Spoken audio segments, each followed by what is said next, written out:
Good evening. Welcome to Unity Church of the Hills. We're glad you're here. You know, in this work that I've been in for about 30 years, I've bumped into some wonderful folks, some amazing teachers and authors and people in the movement. And along comes Dr. Joe into my life about a year and a half ago through his second book, and the one that really jumped out and grabbed me. And we began to work with that book here on a regular basis and teach it as best we could. And then we worked it out for Dr. Joe to be here through the auspices of Insight Events in June.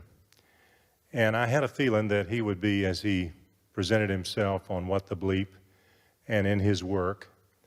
But it's been a great pleasure to find that is really absolutely the case. Dr. Joe Dispenza is a great gift to all of us, and he is so because he sees the great gift, the geniuses that we all are, and has a tremendous ability to bring that out. So please welcome to our stage tonight, Dr. Joe Dispenza.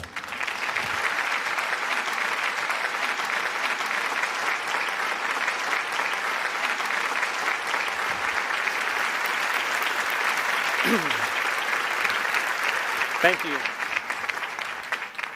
I want you to turn to the person next to you. I want you to look them in the eye. I'd like you to introduce yourself as a genius. Let's begin.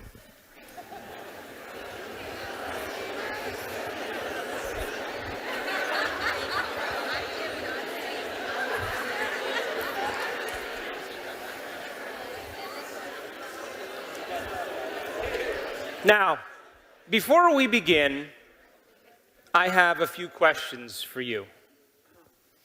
How many people in this audience actually believe in the idea that the way you think has some effect on your life, that your thoughts create your reality? How many of you believe that? You do, yes? So I have another question for you. How many people actually woke up this morning and consciously created a future? You know, the biggest reason why people don't do it is because you don't believe it's true. You see, if you knew that your thoughts created your destiny, if you knew that on a gut level, would you ever miss a day? Come on. And would you ever let any thought slip by your awareness that you didn't want to experience? So you think 60 to 70,000 thoughts in one day. Out of those 60 to 70,000 thoughts that you think in one day, 90% of those thoughts are the same thoughts as the day before. So then the same thoughts will always lead to the same choices. The same choices will always create the same behaviors.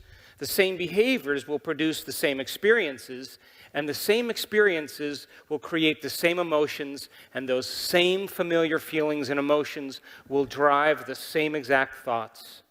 And your biology, your neurocircuitry, your chemistry, your hormones, your physiology, and your genetic expression will be always equal to how you think, how you act, and how you feel. And so then, your personality creates your personal reality. That's it. And your personality is made up of how you think, how you act, and how you feel. So the present personality who's sitting here today has created the present personal reality called your life. So would you agree then that if you wanted to create a new personal reality, then you'd have to start thinking about what you've been thinking about and change it? Yes? And you'd have to start noticing those unconscious habits and behaviors that lead to the same experiences, that create the same emotions, that reaffirm the same identity, and decide if you want to act and choose in the same way. And then you'd have to look at those emotions that you've memorized, that have become part of your personality, and decide if you want to bring those emotions into your future. You see, most people try to create a new personal reality as the same personality, and it's impossible. We literally have to become someone else. So then, if you keep thinking the same way every single day and making the same choices that lead to the same behaviors, there's a principle in neuroscience. And that principle is nerve cells that fire together wire together. So as you repeat the same thoughts, choices, behaviors, and experiences, you're forcing your brain to fire in the same sequences, in the same patterns, in the same combinations every day. And as long as you make your brain work the same way every day, you're reproducing the same level of mind. And you begin to hardwire your brain into a very finite signature.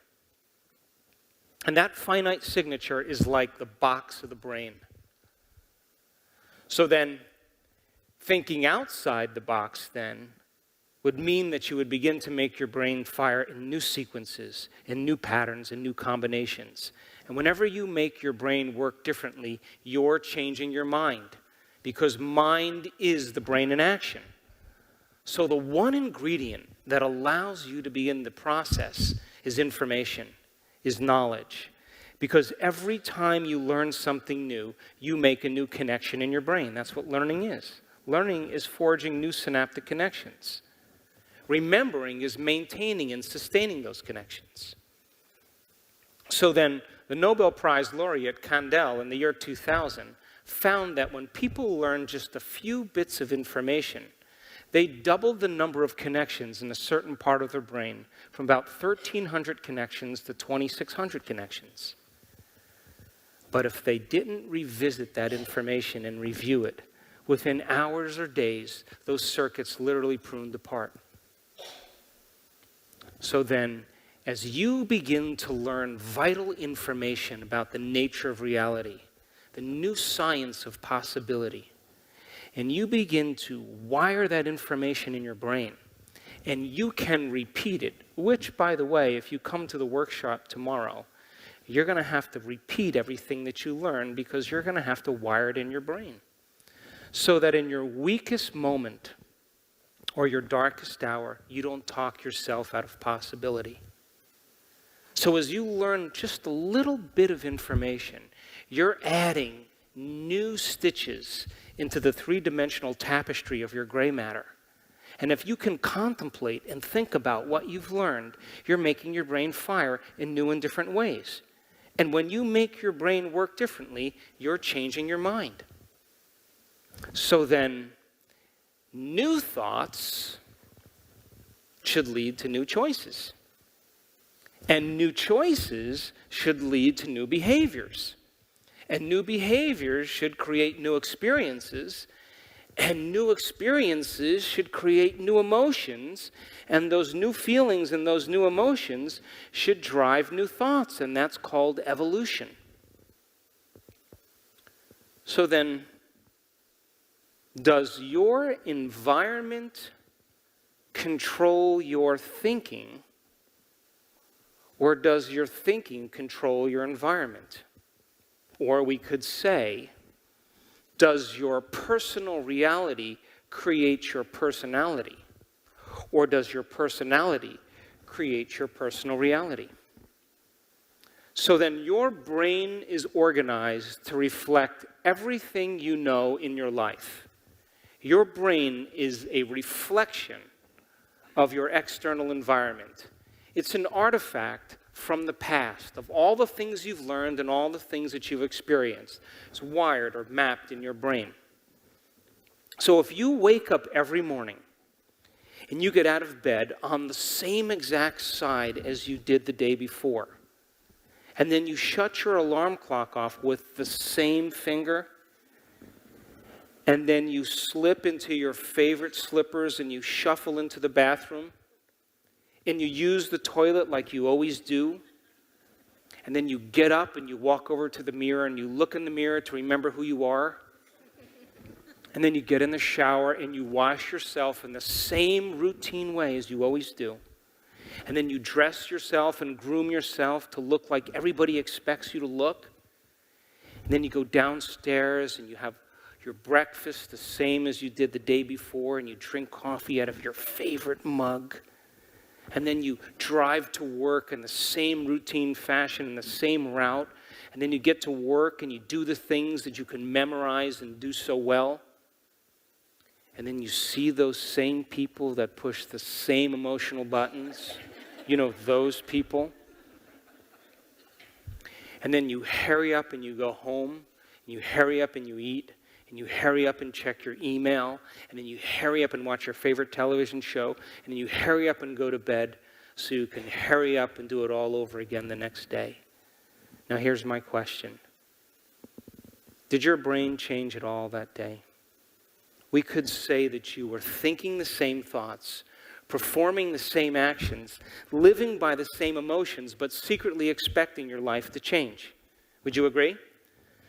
So then, as you go to the same place and see the same people and do the exact same thing at the exact same time as you did the day before, we could say that it's your external environment that's turning on different circuits in your brain, causing you to think equal to everything that you know. And as long as you think equal to everything that you know, everything the same, and you told me that your thoughts have something to do with your destiny, you keep creating more of the... Poke the person next to you, please. So you're thinking equal to your environment. So we could say then that it's your personal reality that's creating your personality. And it's your environment that's causing you to think and feel equal to everything that you know. So then you would have to agree with me then, to change is to be greater than your environment, to be greater than the conditions in your world, to be greater than the circumstances in your life.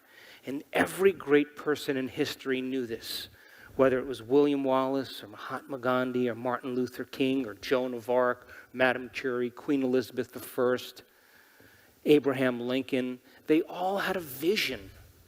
They had a dream. Couldn't see it, couldn't smell it, couldn't taste it, couldn't feel it. But it was alive in their mind. It was so alive in their mind that they began to live as if that future reality was happening in the present moment. So then, can you believe in a future that you can't see or experience with your senses yet? But you've thought about enough times in your mind that your brain is literally changed to look like the experience has already happened. Neuroscience now says it's absolutely possible. So can you fall in love with the future potential that exists in the quantum field and emotionally embrace that future reality before it's made manifest? So much so that your body, as the unconscious mind, begins to believe that that future experience is happening to you in the present moment, and you begin to signal new genes in new ways that your body begins to change to look like the experience has happened. Epigenetics says it's possible. So if your brain and body are physically changed to look like the experience has already happened, relax. Because the experience is going to find you. And it's going to come in a way that you least expect. Now, why would it come in a way that you least expect? Because if you can expect it, it's nothing new. It's got to catch you off guard. And it's got to rock your world. And it's got to leave no doubt that what you did inside of you produced some result outside of you. And when you can correlate what you did inside of you that produced some event outside of you, you'll pay attention to what